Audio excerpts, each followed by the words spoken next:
Good morning or afternoon, everyone. My name is Mariela Salinas, and I'm a marketing specialist here at Educate 360. Welcome to today's webinar, The Evolution of Emotional Intelligence, What Truly is EI, presented by the Vice President of New Horizons Center for Leadership and Development, Dr. Jay Pugh. We are in Zoom for today's session, and we will be sharing a copy of this recording with you in an email after the webinar. We do encourage participation throughout the webinar, so please use the chat or the Q&A option for our short Q&A portion after the presentation. Educate 360 is so excited to present this webinar today. I will now hand it over to you, Dr. J. Pugh. Hey, thank you so much, Mariela, and welcome everybody. I'm hoping you're ready to have a little bit of fun, learn a little bit more about what EI really looks like today. How do we start applying emotional intelligence principles to what we want to achieve in our daily work life, or maybe even our own personal life? Just a little bit about me before we begin. As Mariela mentioned, I am our vice president for the Center for Leadership and Development. I've been in this space for probably close to 8 years now. I've been in the teaching and training space for about 17. I'm an author in the space of strategic engagement and better connection with your employees. And just a little bit more about me. I am a hashtag girl dad. I got 4 daughters. And so it's myself and my lovely ladies. And I'm just happy that I could be able to do this for a living and be able to be a dad on the other side. And so kicking off today, what I want to get into a little bit is I want to ask a couple quick questions. Number one, how would you define intelligence? What does intelligence look like to you? Is it something that can be innate? Is it something that's learned? Feel free to share your responses in the chat. I do pay very close attention to that, and I'm excited to see what we got. Intelligence is innate. Very good. Okay. I like that Ben mentions both. I like Kelly mentions both. Others say it's learned. Gee, I love that. We might not have it. And I bet you we do, but it's certain different ways that we have a level of intelligence, right? There is, Craig, there's a component of awareness that comes into play. I love these responses coming in. And the reason why is because when we look at this, and Rashard brings up a really great point here, when we know how to gain and then apply that knowledge, there's something additional we're gathering in the grand scheme of things that does increase our ability to maneuver situations more. And so it is a little bit tricky in the way that we define what intelligence looks like. And I agree. Jiggy mentions through education, and please correct me if I'm wrong on that, but that was mentioned. It says through education and life experiences. That is a huge piece that comes into play here. And so as we go into it, and Jason, you're absolutely right. How we initially learn is innate. And so what we're going to talk about is how intelligence is truly viewed in the way that we maneuver dialogues and the way that we maneuver the ability to solve problems and communicate with others. And historically, the way that intelligence has been measured by other people has been through IQ. IQ is innate. It is a little bit more of a singularly focused, innate, single-dimensional view of the way that we work through things. And so that is a little bit more measured in the space of an academic intelligence or a problem-solving intelligence. And typically, that's where these scores come into play. We have these, the average person's between 70 and 130. Genius level starts to get up towards 145. And then you get up to the people like, the Einstein levels where that's not even computable. But in this case, that is an academic, acquired, innate level of intelligence that we look at. However, I want to ask a little bit of a side question to this that isn't in the PowerPoint. And I want you to see why this is. Why is it that intelligence alone is not the sole factor in what makes a successful individual in today's workplace or as a whole in the way that people communicate? I like number one, there's a piece of, hard work, the ability to adapt. The Sheldon Coopers of the Big Bang Theory. I really like that, Richard, right? The building of relationships. We have to work with people. There's people skills. We have to bring in new ideas. You're absolutely right. Javier. Yes. Javier mentions that you might know a lot of information, but your ability to convey those messages and have the awareness. Felix mentioned your ability to understand others. That's big there. It's the ability to apply that learning, to understand the emotions that come with it. And so now, in the way that we view this component of connectivity, IQ is a factor. It's not to say that IQ isn't important. IQ is simply a factor in how we are able to drive better ideas and work with others.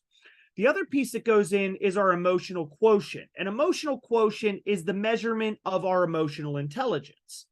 It is the ability to understand how well we navigate dialogue and how well we manage relationships. And that is a huge piece of the way that we look at this. And the third part of it is the understanding and awareness of our own personality, our own approaches. Now, in that, we teach several other courses, such as Mastering Meaningful Engagement. We teach Extending Influence.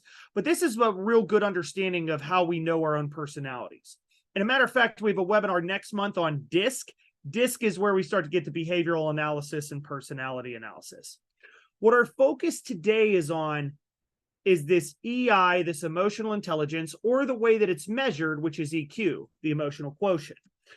And Robert, exactly right. Years and years and years ago, it was about intelligence alone. As our world has gotten smaller, and I say it's gotten smaller, it's the same size, but everything is now at our fingertips, and there has to be much more application of our emotional intelligence, our cultural intelligence, our ability to understand different personalities in the way we communicate. We require this understanding of EI from a more interaction-based approach. So with this, we have to start looking at, well, can we really learn EI? Or once again, is this innate? The difference with EI is that it is learned. It's not necessarily just something that's innate. Our social experiences, or as it was mentioned, our life experiences, shape the way that we learn EI. It involves whole brain thinking. It requires the social brain. Every person has a different mechanism to it. And it's not that one may be better. It might be that we have different areas of strength in the way that we navigate it. And I'll give you an example of this. One, as we start getting into components of self-awareness and self-regulation, there are people that are very confident in knowing exactly who they are. Meaning, I know who I am. I know what I come to. I know what I bring to the table. I know what I can discuss with others. I know where I sit. And at the same time, they're like, ooh, but if I meet somebody like this, it's much harder to make a shift to others. Whereas there's others that are very, very good on the space of, say, for instance, being able to adapt to other people's emotions and approaches, but they themselves are like, well, I do that because it's just natural to be other things for everybody else, and they might not have the self-awareness. And Jicky, I'm so glad you mentioned, Jicky mentions the book Emotional Intelligence 2.0. It is an eye-opening book. I am a fan of Daniel Goleman's original Emotional Intelligence. And then Bradbury and Greaves brought in Emotional Intelligence 2.0. And that is a great addition to that as a companion guide. So I will agree with that. And it is, John, because it is this interaction to where we have to understand the way we represent or the way we understand the symbols in communication. And if we don't read those cues or we don't read those behaviors, then all of a sudden we're really missing out on the way that we regulate our emotions or regulate our approaches to other people. So when we really talk about EI, I break this down into 4 quadrants, and we're going to spend some time on each of these quadrants. This is Bradbury and Greaves. This is the Emotional Intelligence 2.0. So I promise you, Jicky is not a plant. This is a true thing that I am a fan of this work. And the reason why is because it really breaks down the 4 major components on a little bit of a deeper level. The first piece of this that I like to break down is from the spectrum of what is known as personal competence. This truly is the managing of the self. Absolutely, right? This is the mentioning of the self. When we get to this doesn't really have much to do with anybody else and our awareness of others. It really is understanding our true strengths and our true gap areas that we have to be mindful of. So if I may, I will share exactly from a self-awareness standpoint and then a self-management standpoint as I come into play. So the self-awareness is a true, insightful understanding of ourselves, meaning you know thyself, as the great, right? As the great Socrates once so eloquently stated, RIP Socrates, right? Is to know thyself. And in self-awareness, I can look at something in my personal or professional life and I can say, I know I'm at my most authentic whenever I am naturally passionate. I can ask engaging questions. I connect with people very often and very frequent, but I'm also not one that I love to have a long dialogue about something. So now, as I start to shift from self awareness of knowing where I strive, from a self management, it is about the ability to recognize where gaps may exist. I'm very direct. And so, if I am very direct, I better make sure that I know how to manage myself for people who might not appreciate that level of directness. On another side, I might be a little bit loud, and I know that I'm a pretty loud and passionate person, but for those that appreciate a little bit more quietude or a little bit more subtlety, I have to know how to self manage. One final example I can give with this is this. I am a person that I am not great with tears. Is there anybody that's like, look, if you start crying in front of me, I am not great with that? Anybody like me in that space? How do you handle, how well are you at handling tears and the deeper emotions of things? I want to ask you all. Gene says we're the same twin. And I love this that Natalie mentions, hey, no problem. Some say I'm very good with it on one side. The others say that I'm not. And this is what you're doing right now is you're gathering the insightful understanding of your own self. Is anybody catching this to where, hey, I am a natural empathizer? Or do you know what? I am somebody that, yeah, that I may start crying with you. Or in some cases, it might be, you know what? I am somebody that it's a little bit too hard for me. So now what I'm hearing from others is you're automatically shifting to self management, whether you realize it or not. And I'll give a perfect example of this of Brittany. Brittany in the chat mentions, I used to be awful, but I've learned how to manage. And that's the shift. That's the shift that's occurring. So for me, I'll tell you exactly where I am. I'm not great at, and you're right, Sharon, right? Oh, I love these responses coming in. And communication, empathy, harmony is where top 5 strengths are. For me, it's directness, quick decision making, confidence. Those are things that I know I can bring to the table. So that's where my strengths start to come in, John. And that's the beauty of this is we have different pieces of self-awareness. It's also in the ability to recognize it is, I would put it in the same place. I think control is, I don't know that control gives it the full scope, I would say, Vernon, but I really like where you're at. Management is really the true understanding of knowing your tactics and strategies in the way that you maneuver. Meaning that if I am talking to John, and say, for instance, John is the yin to my yang, right? And so in this case, say, for instance, John is upset about something and truly wants to be understood and really needs some deeper empathy, I might not be that person on a self-awareness standpoint that will be like, I'm going to cry with you and I'm going to lean into it with you. But what I might do is I might say, you know what, John, I can really understand why this would be hard. It would stink because of this and that. And what I need to ask you is, how can I help you? How can I be more understanding to this so that we can help you get exactly what you need? Because I'm not here to solve your problem. I'll bet you any money John does not want me to solve his problem. John wants me to listen, understand, and truly gather where he's coming from. So am I going to be somebody that is going to naturally lean into the tears with him? No, maybe not. But my self-management strategy is to slow myself down, to actively listen with my full body, full participation, and I will not provide a solution until he asks for one.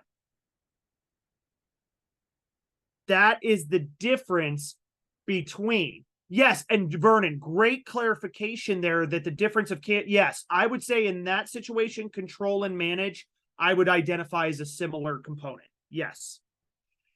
But this is where, and are we starting to see this in action? And I guarantee you, I don't like to pry, so you don't have to answer this, but I don't know how many of you are married, but I've been married. I will tell you today, no joke, today is my 15th anniversary.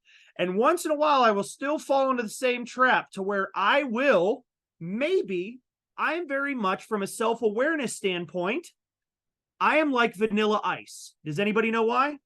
Because if there's a problem, I'll solve it.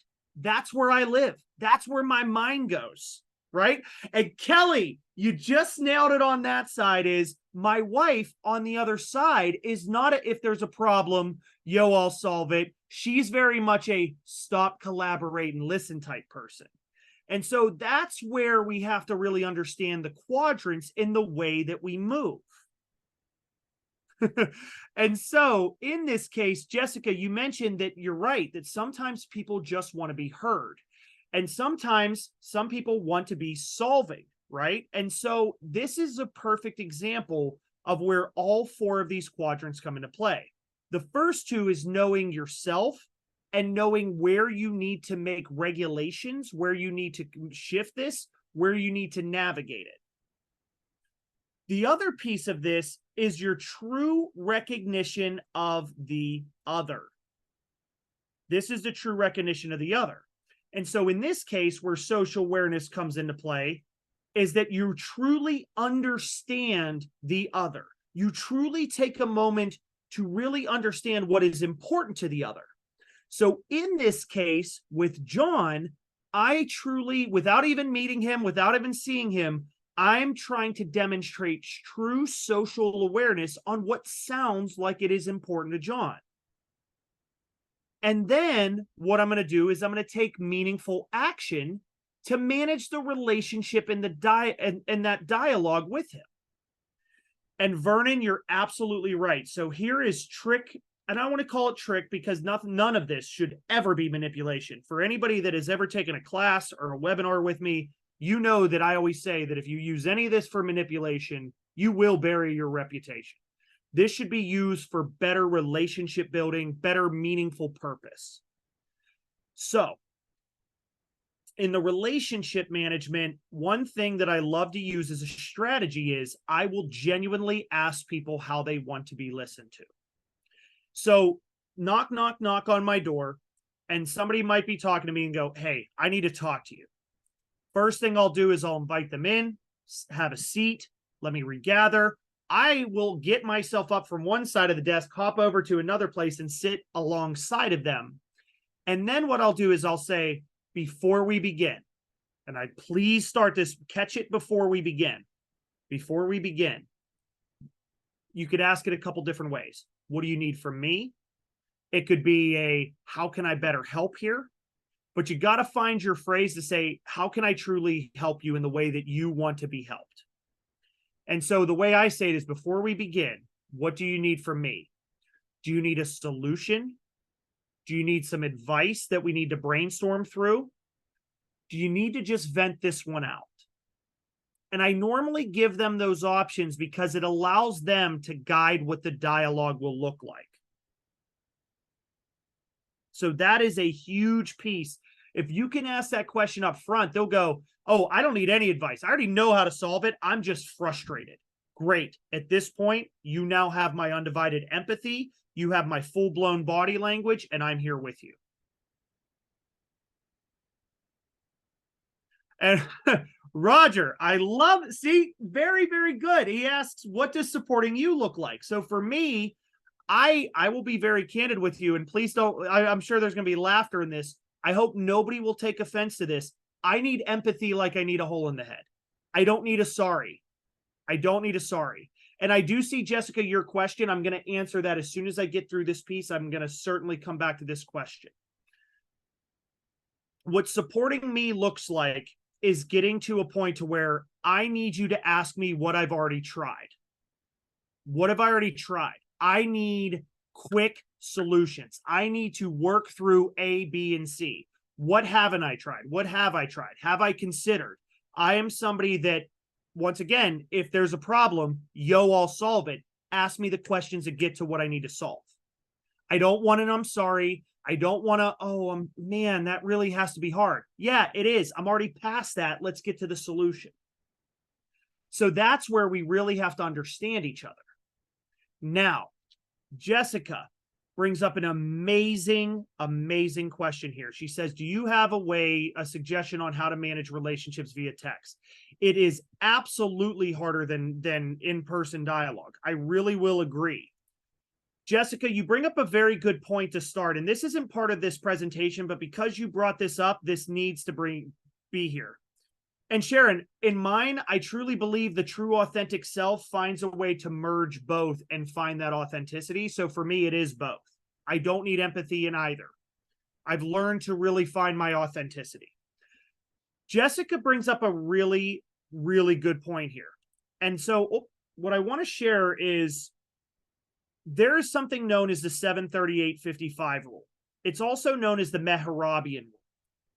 Albert Mehrabian was a sociolinguistics professor in the 70s, and it's still relevant even today.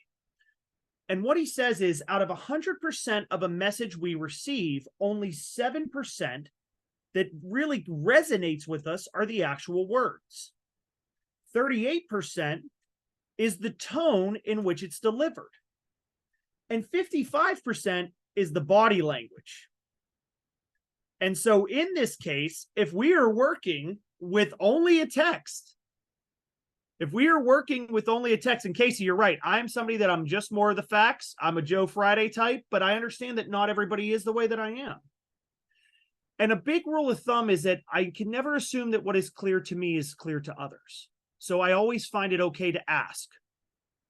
And Cassandra, you're absolutely right, is that it absolutely applies to emails. So here's a few pieces of suggestions that I always get to. First of all, there is a ton of research that if you know your audience, I'm going to say this, if you know your audience, emojis have become much more socially acceptable to include in emails or in texts or in Teams messages to show that facial expression.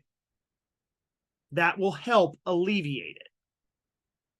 Number two is clarity.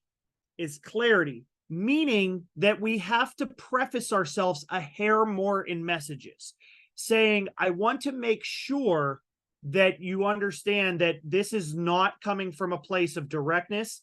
I really want to be able to talk this out further.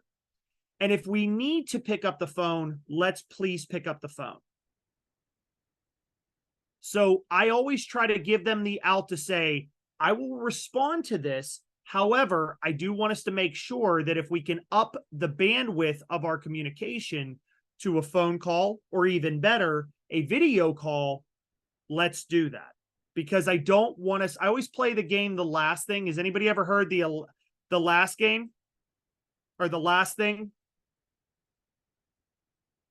The last thing I would ever want is miscommunication. The last thing I would ever want is misunderstanding. The last thing I would want is for us to go back and forth through 8 emails and we're still not getting anywhere. That's the last thing that I would want. So I think that there's a few strategies you can take. Number one is that you can be able to say, hey, I want to know how I can be able to better help. Another one is to include emojis to soften the blow. And once again, the key thing here, Cassandra, is we have to ensure that it's an audience member that we know. If it's somebody we don't know, then we really have to lean into clarity of message. We really have to be very distinct in the clarity of our message. Last or worst case scenario is we need to offer the ability to up the bandwidth, because the last thing we want is miscommunication. Does that help as strategies, folks? Those are 4 strategies you can bring to the table. Does that help? Really fantastic question, Jessica. Wonderful. Okay, very, very good.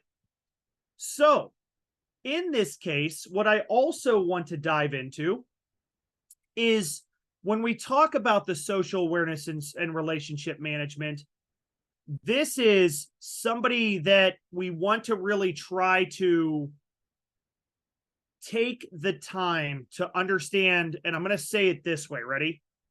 Anytime that there's a problem, don't just get it, get them. Get why it bothers them. Get why it's a pain point for them.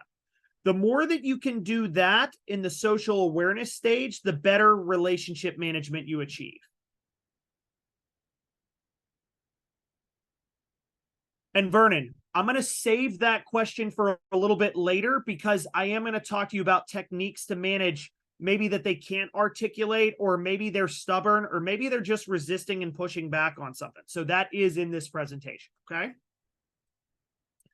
So that leads me to a little bit of another question that comes into, and I want to see, knowing this, which areas of those domains do you feel like you are strongest with? Are you really good at knowing yourself through and through? Are you good at knowing your regulation techniques? Are you really good at being aware of how others tick? Are you really good at managing relationships with others? Which ones do you feel like you're strongest? Which ones do you feel like, you know what, this is an area of growth where I need to strive? So if I may model, and I'm going to clear this this erase, I will tell you that for myself, I am very, very strong at knowing my self-management techniques.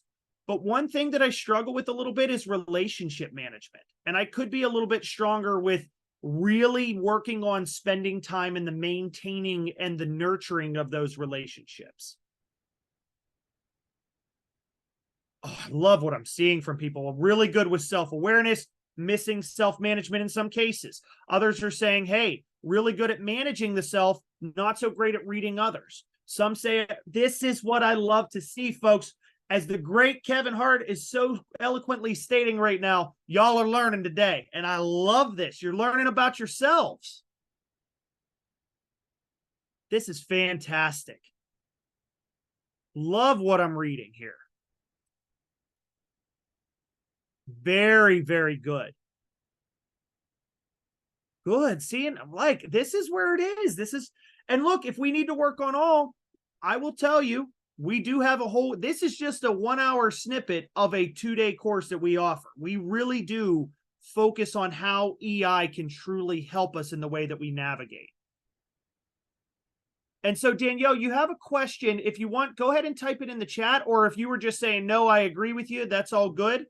I could have somebody reach out. So, Gene, at the end of this, I always say Mariella will send out a 1-question survey that if you are interested in finding out a little bit more about the course, we can have somebody reach out and give you that information. And Sharon, that was a question that was very similar to Vernon, and we are going to talk about how to navigate those pushbacks and those pieces whenever that happens. Okay. Yeah, absolutely. And so that's going to lead me to the second half of today, is understanding how do we? And I really love that people are really taking time to understand where they click and where they might need this. Is, you know what, I'm really good at knowing myself. I need to allow myself to understand others, or vice versa. This is perfect. Very, very good. So this is another thing, is whenever the stress arises, how do you self-manage those emotions? Because it's one thing when we're all feeling really good right now during this webinar. It's another thing whenever it actually happens in that moment. How do you manage your emotions in those spaces? I'm seeing deep, deep breathing and meditation. And for those, there's a lot of people saying you want more information on the class. Thank you for letting me know that. Like I said, stay online just after. There is literally a 1-question survey. It is the easiest one to ever fill out. And it is just saying, hey, I'm interested here. So I'm seeing stopping and thinking, walking away, taking a pause, getting exercise in. And it isn't just as simple as thinking positive. You're right. We have to step back and collect ourselves. Some say meditation. Some cases it might be medication. You never know. And in some places, there's praying, there's taking a walk, there's, stopping for the 5. Tabling is what we call that, when we need to stop, take a step back. That's tabling. We have to recognize sometimes it's not personal. The pause is difficult for her.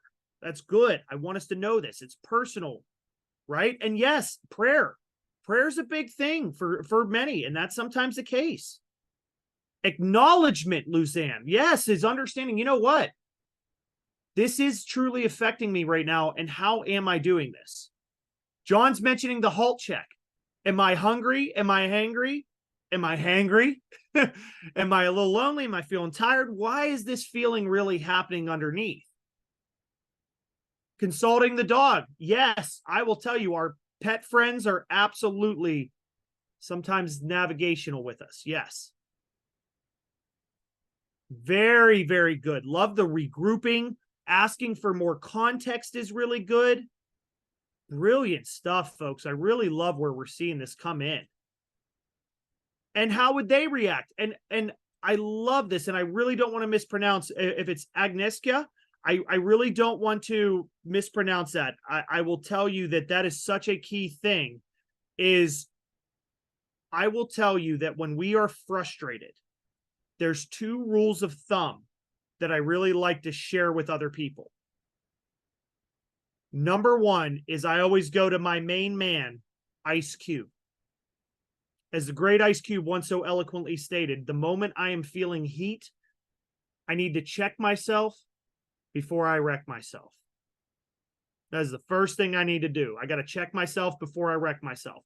That's the first thing I catch myself. And I will do that quickly. I'll go, you know what? And in the fight or flight phase, I'm very much a fight. That's where I sit. But I go, oh, hold on a sec. I need to check myself before I wreck myself. Hold on. Let me gather. And then once I gather, I go to something more important here. And the second one is not musical. It is a true tabling mechanism. And one thing that I do is I say, would they say this about themselves? I feel like they are being this. I feel like they're being difficult. I feel like they're doing this. Would they say that about themselves? And really what this is, and I'm going to say this, there's this age-old adage, and I know you know what this is. In order to fully understand someone, you got to walk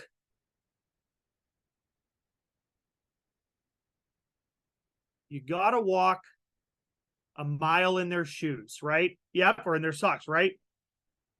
Ready for the mind-blowing moment of the day?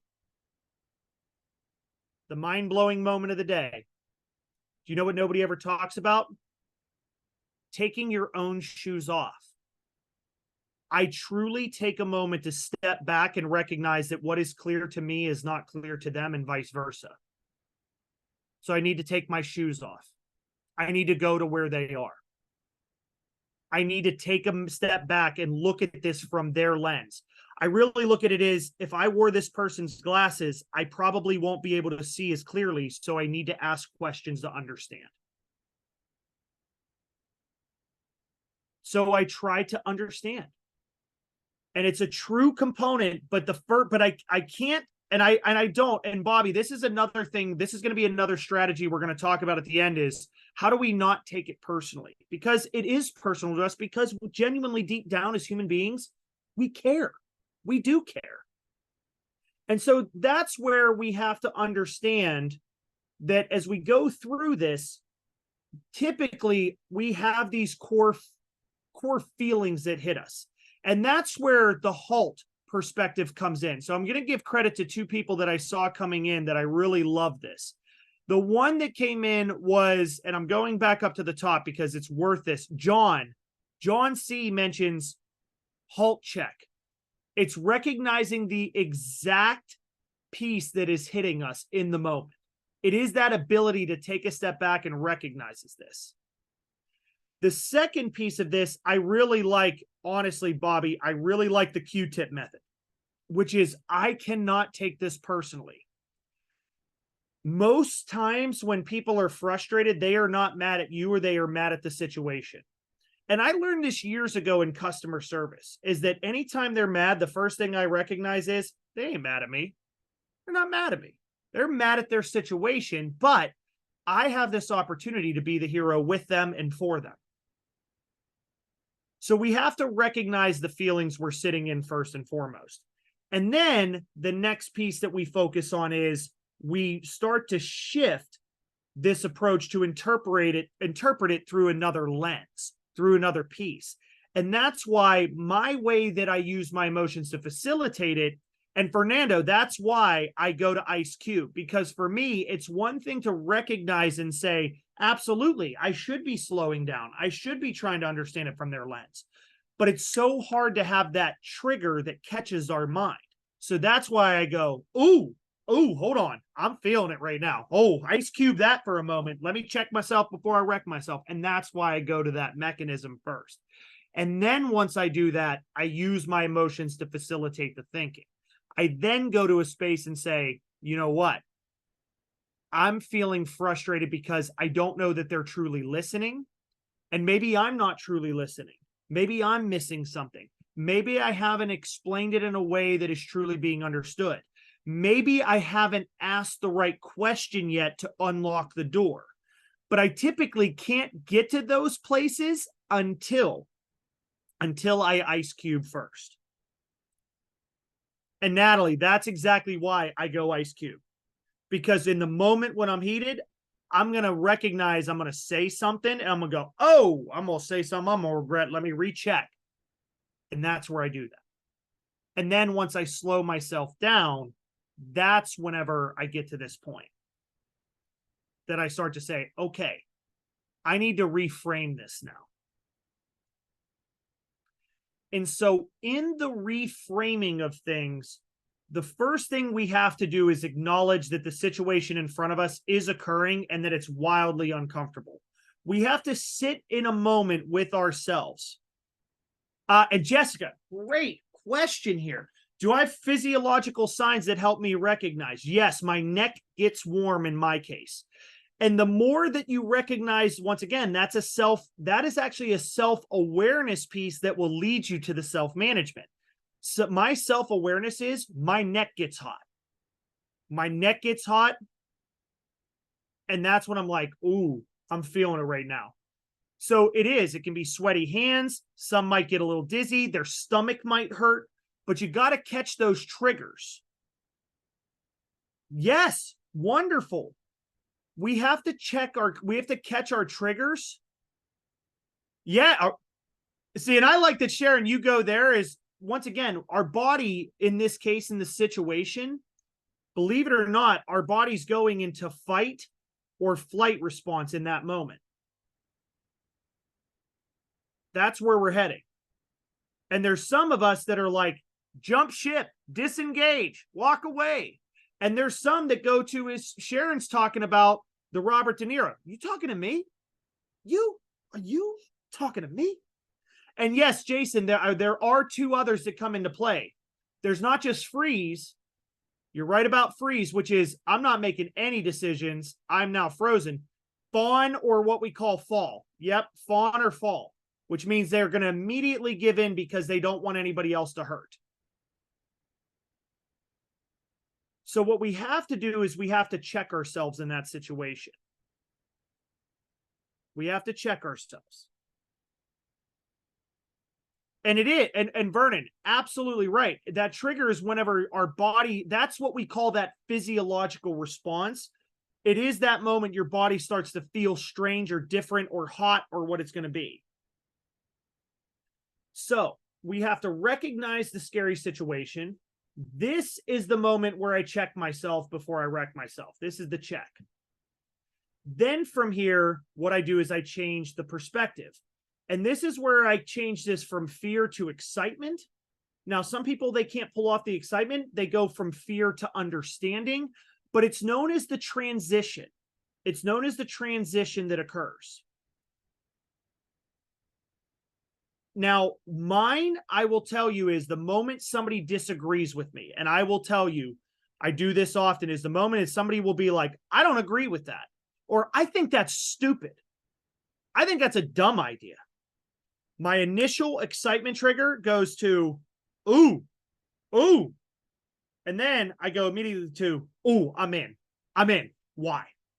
And I shift that fear to excitement and I lean right into it. And the reason why, I will tell you, brace yourself for this.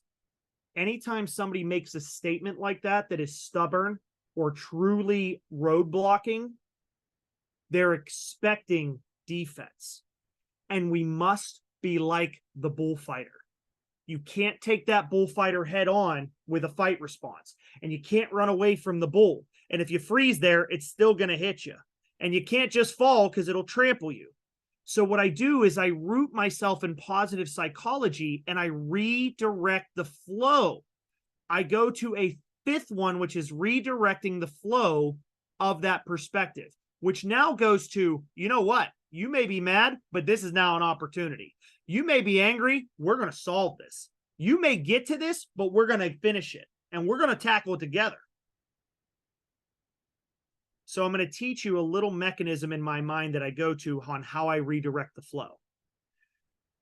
Whenever somebody is frustrated about something, what they're doing is creating what is known as a me versus you construct, even though it isn't.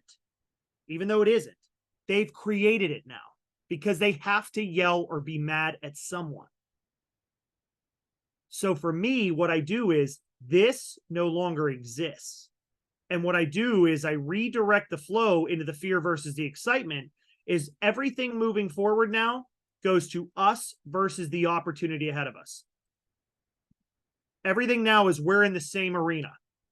We're now in this boat together traveling. So we might as well figure it out together. So I shift to a lot of we language. I shift to a lot of us language. And I go, all right, let's see how we can solve it. Let's see how we can work through it. All right, I'm in. So sorry, Gene. I know, right? Why do we have these in the afternoon? No, and completely understand. But what this does too for us is it allows us to have a clear head, even though the situation's unchanged, our ability to meet it now gets to a higher level. So it has to be the initial check, the initial physiological response and the understanding of it, and then the transition has to occur to redirect the flow.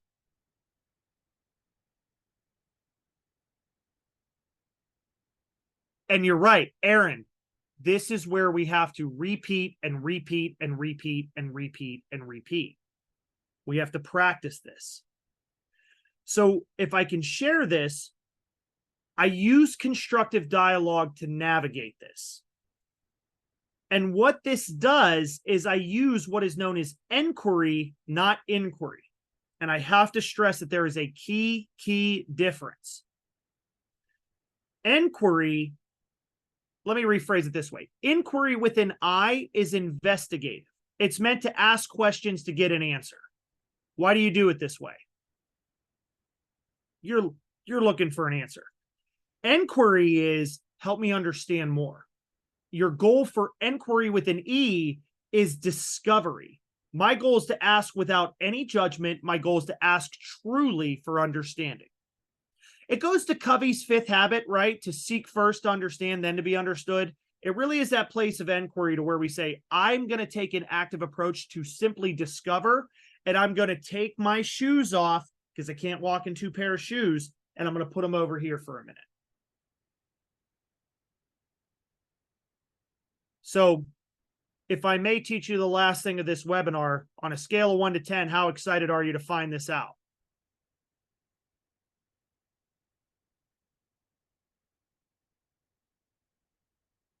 This is what I like. This is what I like. Ready for this? Brilliant. All right, here we go. Here's the techniques. Once again, the mindset that I go to is known as us versus the opportunity language. This is us versus the opportunity. And so here's the 1-2 punch, the 1-2 counter punch that I take, the enquiry phrase that I use to start. And the trick with this, folks, is you have to find yours. This is part of the self-management. You have to find the self-management technique here. And this is what I do. I will tell you that because, once again, I'm not a softer soul, I'm more direct in my approach.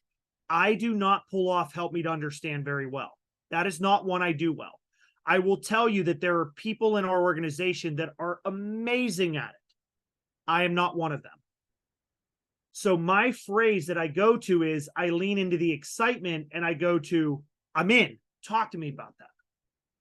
I think this is stupid. I'm in. Talk to me about why. And that's the thing, is some people pull off, but I go to excitement because I'm really like, I'm invested. If you think it's stupid, now we both think it's stupid. Let's find out why it's stupid together. I'm in. I'm in. And John, in some, right? And for John, you could probably pull off help me understand better than anybody else because you have that natural empathy that comes into play. For me, I like to take things on to say, you know what? We're in this arena together. Let's do it. Talk to me. I'm in. I'm in. Let's do this. And I go to excitement on it. Others that are more procedurally minded can pull off walk me through it. Okay, let me gather this, walk me through it. And then others are more conceptual and they might go, show me what that looks like. Others might go, explain to me. Okay, John, I appreciate that. Okay, that helps me that helps clarify. So thank you. Rod, if that's the case, I would say join next month's webinar on DISC because we are having DISC personality understanding and going through that next month. So we have that going into this. Yeah, and some will go to a place of explain this to me. It's the Michael Scott approach, right, Natalie? Explain it to me like I'm 5, right? Explain it to me like I'm 5. But some people might say, explain it to me.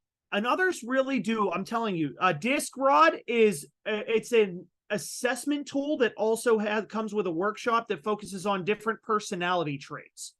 It is dominant, influential, steady, and conscientiousness. And what happens with this is that you have, and you're not one, you have one more than the other. Oh, Gene, you and I, no wonder you say we speak the same language because we are DIs. I am an absolute DI. So in this case, that's where we come into play is help me understand, or might be used. You have to find your self-management. And Natalie, what I can do is answer that question at the end. And they can be able to give you more information about it, but it's dominant is D, influence is I, S is steadiness, or also known as support. C is conscientiousness, or also known as compliance, meaning we like a good process. All right, back to this tool. First thing is I find my enquiry phrase. Mine as I go to is talk to me. Talk to me about it. I'm in. Then influence, Patty. Influence. Yep. And so in this case, what I go to is I find talk to me. And then what I do is I go and you have to fully listen. So I self-manage, I fully listen. And then after that, what I do is you have to mirror what they said in your own way. So for me, what I'd go to is I lean into, and I normally make a guttural noise and I mean it. Because I'm listening for it. I'm like, what are they really trying to say here? And I'm listening and I'm gathering and it's like, okay. So what you're saying is, right? And I go to that. Yeah, repeat that back in your way. Yeah, I like that. For us as human beings, we need to practice it internally. And yes, Cassandra, this will be sent over. We have YouTube clips of these recordings when we're done, so they'll be sent over to you after, okay? So what I do is I say, okay, so what you're saying is, and this, ready for this little trick? This one works every time. And I mean it. You have to say it with your, as once again, huge Kevin Hart fan, you got to say it with your chest when you say it. Okay, ready for this? And perfect, right, Jiki? Is what you're saying to me is, yeah, here's the way I'll lay this out. Let me get this. See, you guys got this, but you got to lean into it. That's it. That's it. So now I'll go, okay, talk to me about that. Okay. So what you're saying is, and please correct me if I'm wrong. I interrupt my own self to give myself the out to say, correct me if I'm wrong. Okay. So what you're saying is, oh, and please correct me if I'm wrong here. And I do that because they're going to give one of three responses. When you give the correct me if I'm wrong, they're either one going to say, exactly, exactly, that's it. Two, they're going to say, kinda, and yeah, it's that, but it's also, and they'll tell you what it is. And then the third one is they're going to say, well, no, not quite. It's more about this. And even still, they're going to give you that, but they're not going to give you in a way that's defensive. They're going to get, because they're seeing you're trying to be open with the understanding, as Bobby just said. So I really throw in, correct me if I'm wrong. Do you know what the sick part about this is? You could do all three of these correctly and still mess up at the very end, because there's this one bad word, and it's the B word. But the B word in this case is but. Because you could spend all this time self-managing, self-regulating, making the adjustment, and truly trying to understand somebody else. And ready for this statement? I guess going to make people angry left and right. Ready? I see what you're saying, but we have to consider this too. I see what you're saying, but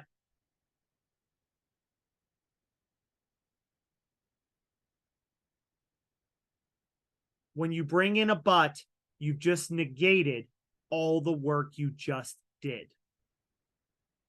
And then you're right, Cassandra, is you have to start all over again.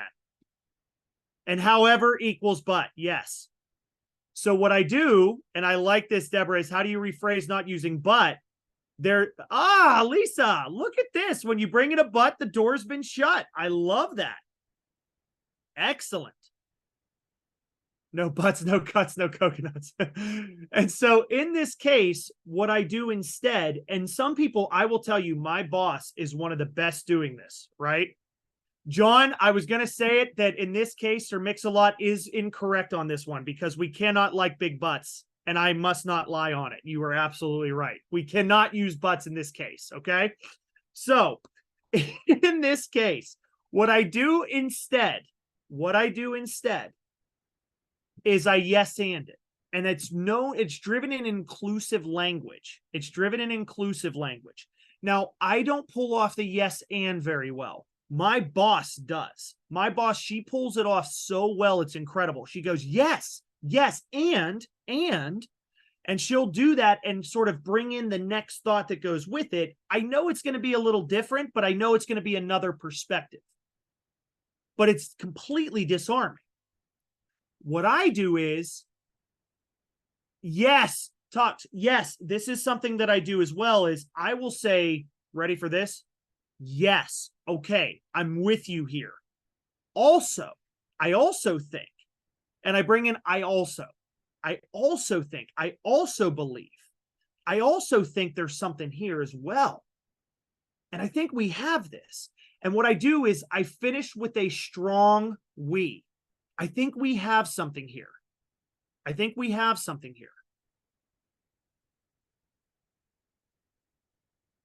Infotainment, John, infotainment. So this is where I finish with the we. And ladies and gentlemen, that is how, as the great Montel Jordan has once so eloquently stated, if I may give one more reference, this is how we do it. Okay? So I'm going to leave for a few questions here. I'm going to lead. Yes. So JC, so I'll start with emotional intelligence 2.0 is Bradbury and Greaves. That's one book. Another one is Mark Goulston's Real Influence. That's a great read. And if there's questions about resources after this, Mariella will provide that. So just in case recordings, things of that nature, they can have that. And then there was a request for mine privately, just in case if you're interested in that. Mine is Conquering the Seven Seas. That is the name of that book. Okay. Now, I saw one other question that I didn't want to miss is Jessica says, what if the solution is they can't happen because of state or federal law? You say that without using but. What I do is I truly acknowledge the intention and the meaning behind the idea, but I also mention and say that it's out of our control at this moment, but it's something we can truly keep in the pipeline as we navigate. That is something I say there. So the 3 books, 3 resources was Emotional Intelligence 2.0, which is Bradbury and Greaves, Mark Goulston's Real Influence, and then mine is Conquering the Seven Seas. Conquering the Seven Seas.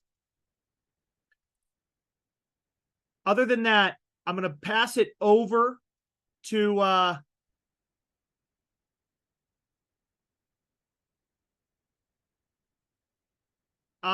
Michelle. Let me see if that's a possibility. That might be a little bit of a difficulty, just because if there is a list. But what I can do is maybe give that to Mariella. Maybe we can include that in the body of the email that goes out in the template.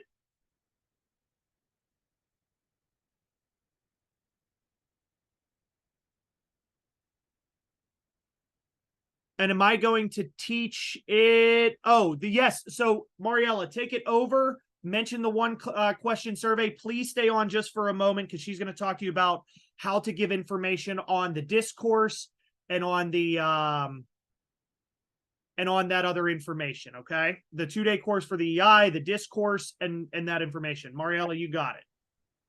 Awesome. Thank you so much, Dr. J. Absolutely, everyone. So we will be following up. I believe the next EI course is going to be running in June. So again, we will be following up with a link in an email after the webinar. And I saw a question here about the recording. You will also be getting a link to the recording. If you weren't able to see the whole session, you'll be getting a recording link in the email as well.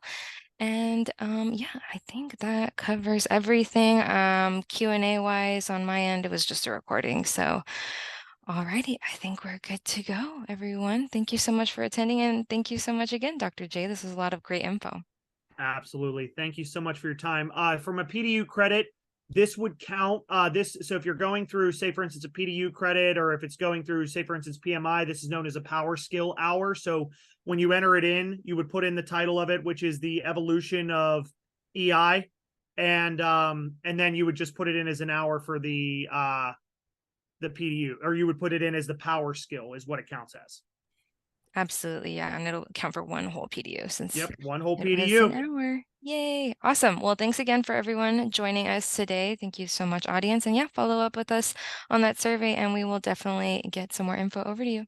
So Mariella, one final thing. yeah. It was asked that if you have questions maybe on the resources or the list of books, I am on LinkedIn. So I know a couple people just mentioned they reached out on LinkedIn. Please feel free to follow or connect, and I can provide that for you that way if that's a little easier too. Okay. Absolutely. Alrighty. Sounds great. Thanks again, Dr. J, and thanks everyone for attending. Thank you. Goodbye. Everybody enjoy your free PDU, your one PDU. Alrighty. Bye, everyone.